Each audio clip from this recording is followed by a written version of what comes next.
A 20-year-old jumps 18 stories into the ocean after an argument with his father. His last words, "I'll fix this right now."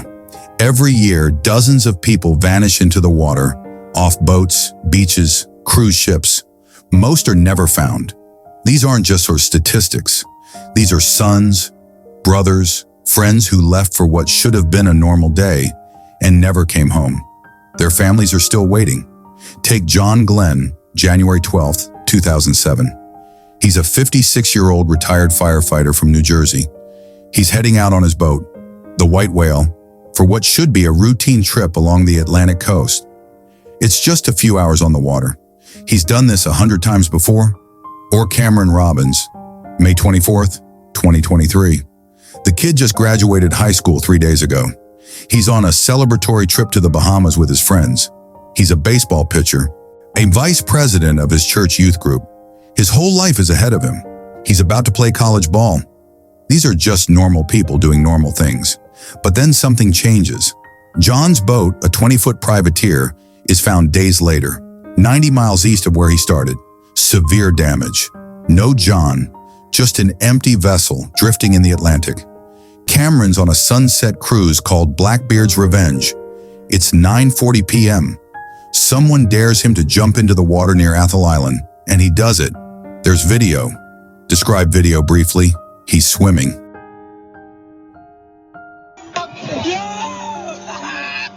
This kid fucking jumped off!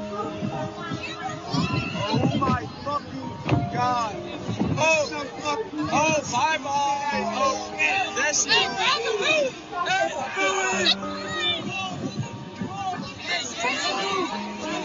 Yo, this kid's fucking gone.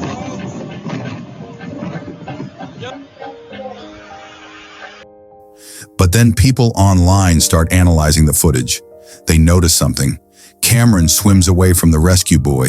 Why would he do that? The theory, there was a shark in the water with him. The Coast Guard searches 325 square miles. 2 days later, they call it off. Then there's 15-year-old Ian Randawa, July 28, 2024. Huntington Beach, California. He goes swimming with a friend near Lifeguard Tower 11. Waves are 2 to 5 feet. High rip currents all day. His friend comes back. Ian doesn't. But here's what's disturbing. Levon Parker's case reveals something darker about how quickly everything can fall apart. April 4th, 2024. He's on a Royal Caribbean cruise, Liberty of the Seas, celebrating his father's company's 50th anniversary. Levon's 20 years old, loves fishing and football. At 4 a.m., he's hanging out in the hot tub with his brother and a passenger named Brian Sims. They split up. Sims heads to the elevator, and that's when he sees it. Levon and his father Francel are arguing. Francel's frustrated. Levon's drunk. Too drunk. Levon looks at his father and says, "I'll fix this right now." And then he jumps 18 stories into the ocean. The Royal Caribbean sends search boats immediately. The Coast Guard joins. They find nothing. John Glenn's body, never recovered. He'd be 74 now if somehow he survived. Cameron Robbins, nothing in 2 years. Just that video of him swimming into darkness. Ian's family got closure. His body was found 2 weeks later, 2 miles from where he disappeared. But Levon, nearly a year later, his father, Francel, still believes he's alive, which raises the question nobody wants to ask. In those final moments before the water takes them, what are they thinking? And for the ones who are never found, where do they go?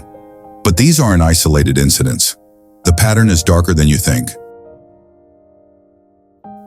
March 15th, 2019. 24-year-old Amy Lynn Bradley is on a family cruise in the Caribbean. Actually, and wait, that's wrong. Amy disappeared in 1998, but here's what's chilling. There have been verified sightings of her years later. A naval officer reported seeing a woman matching her description in a brothel in Curacao. She allegedly said, "Please help me, my name is Amy Bradley." Her family still gets tips, still searches, 26 years later. Then there's the case of Rebecca Coriam, March 22, 2011. She's a 24-year-old crew member on the Disney Wonder cruise ship. British, vibrant, loved working with kids. That morning, she's captured on CCTV, talking to someone on an internal phone. She looks distressed. She's in her work clothes but wearing men's flip-flops that aren't hers. After that call, she's never seen again. Disney claims she was swept overboard by a rogue wave. But here's the problem. The area where she supposedly went overboard was an internal crew pool deck, completely sheltered. And that CCTV footage? It shows a nasty bruise on her face that wasn't there the day before. Her parents fought for answers. They got stonewalled at every turn. The investigation was closed in less than a day. August 2013, Sarah Kirby, a 29-year-old from the UK, is on the Celebrity Eclipse cruise ship in the Mediterranean. She's traveling alone, a birthday trip to herself. The night of August 19th, she's seen at the ship's disco. By morning, she's gone. The crew searches the ship. Nothing. They review CCTV. The last footage shows her walking alone on deck at 2:47 a.m. Then, nothing. No splash, no scream, no witnesses. Here's what's disturbing. Cruise ships have cameras everywhere. Casinos, hallways, decks, pools. But there are blind spots. And Sarah vanished in one of them. Now let me tell you about Kristen Schroeder. November 2016. She's 26, working as a crew member on the Norwegian Breakaway. She calls her parents from a port in the Bahamas. Everything seems fine. 2 days later, the ship docks in New York. Kristen never disembarks. Her belongings are still in her cabin. Her passport, phone, everything. But she's gone. Norwegian Cruise Line initially doesn't even report her missing. Her family has to push for an investigation. The official conclusion? She went overboard. But crew members on the ship tell a different story.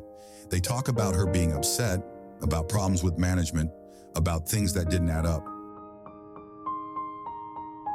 Daniel DiPiero, May 2023. Just a month after Cameron Robbins jumped into the Bahamas water. Daniel's 46 years old. We're traveling on the Carnival Magic with his wife and daughter. They're having dinner. Everything's normal. After dinner, Daniel goes out on the balcony of their cabin for some air. His wife steps inside for maybe 5 minutes. When she comes back out, Daniel's gone. The railing is chest height. You'd have to climb it to go over. The ship turns around, searches for hours. The Coast Guard joins. They cover 471 square miles of ocean. They find nothing. Here's what nobody wants to talk about. The Cruise Lines International Association estimates that between 2009 and 2019, approximately 300 people went overboard from cruise ships worldwide. That's about 30 people per year, or one person every 12 days. And that's just cruise ships. That doesn't count the recreational boaters like John Glenn, the swimmers like Ian Randawa, the people who jump on dares like Cameron Robbins. Ross Klein, a researcher who tracks cruise ship incidents, maintains a database. He's documented over 400 disappearances since 2000. In the majority of cases, the person is never found. No body, no closure, just gone. But here's the part that keeps investigators up at night. In many of these cases, the person was last seen alive on camera, surrounded by hundreds or thousands of people, on vessels with sophisticated tracking systems and experienced crew members trained for emergencies. And yet they vanish so completely, it's as if the ocean simply swallowed them whole. Levon Parker's father still checks his phone, hoping for a call. Cameron Robbins' parents keep his baseball equipment in his room. Rebecca Coriam's parents are still fighting Disney for answers 13 years later. The ocean covers 71% of our planet. When something goes into it, the chances of recovery drop dramatically with every passing hour. Bodies sink, drift with currents, get scattered by marine life. The vastness is incomprehensible, but that's not what haunts the families. What haunts them is this. In those final moments, did their loved ones know they weren't coming back? Did they call out for help that never came? Did they fight until the very end? And the question that keeps them searching, keeps them hoping against impossible odds. What if they're wrong? What if somehow, somewhere out there in that vast blue expanse, someone is still waiting to be found?